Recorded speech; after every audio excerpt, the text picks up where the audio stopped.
Hiç de күңелем ашылмаслык, эшем пошса, үз-үземне күрәлмичә, рухым төшсә.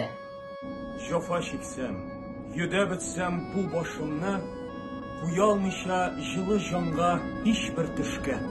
Хәсрәт сымра, хәсрәт белән алмаш, күңелсез уй белән тәмам әйләнсә баш.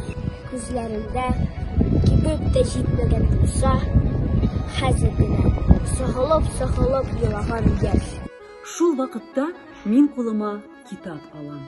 Аның изге сәхифәләрен актарам. Рәхәтләнеп китә шунда җаным, тәнем, шунда гына дәртләремә дәрман табам.